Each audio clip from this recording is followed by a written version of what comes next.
Een bekend beeld al rond de dagen en ook de komende dagen. De simmer is 4 te ziekjen. Alhoewel de vakanties in het midden en zuiden van het land leven last binnen, is het op de meeste campings in Friesland opvallend rustig. Te rustig. Ik had 2, zeg maar, toeristen hier. Hè.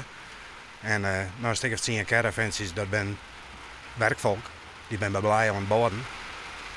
Maar verder is de bezetting heel leeg. In de caravan kunnen we het goed droeg hebben. Hier in de voorluifel wordt het aardig weer. Nou, dat kan boschen, want het wetter staat hier al. We hadden er gelukkig een paar planken onder, want ooit dan versopen we hier zo wat. Maar baal je het verschrikkelijk als je dan het waar sjoggen en jaren?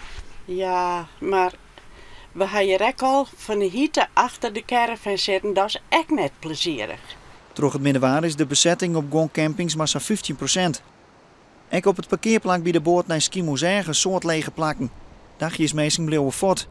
Dus dit maar een vijfde van wat er gewoon waar je om deze tijd heen stiert. Vanaf volgende week mag het al goed komen. Ja, met het waar. Dan komt het voor u echt nog wel goed. Maar ja, ik zeg van, ik ben net de enige. We hebben gegeven net nog een reder, Wagenborg. We hadden mensen die op het eiland hun eigen zaken hadden. Ik alleen nog ga eronder te leiden, maar iedereen zeg maar, die van en naar het eiland tageert, had er last van. Dat is een tiege mensenseizoen nota. Tot nu toe is het een mensenseizoen.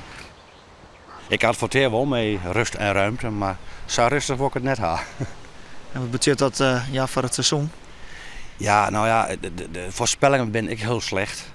Dat betekent gewoon dat het weer een slecht seizoen haast. Dat betekent het gewoon, dat ken het oors. En de meesten die, dat kan ik wel begrijpen. De meesten die zie je nu als het mooie waar op en voorspellingen ben slecht, dus die gaan naar het boeteland daar. De meesten die het waar wil trotseren, die moeten wel wat betekenen om de tier trot te komen. Het slagen tussen Beb uit Voorburg ontnota prima. We doen spelletjes, we knutselen, we gaan naar de bingo s'avonds. Als het een beetje droog is, zitten we op springkussens. Nee, we vervelen ons geen moment. Maar is er wel een vakantiegevoel? Ja, helemaal. Die is helemaal aanwezig. Al was het alleen maar 's morgens om 4 uur als de vogels beginnen te fluiten. Geweldig. En thuis wonen we aan de Utrechtse baan. Nou, dan hoor je anders niks als zoef, zoef, zoef auto's. Ja.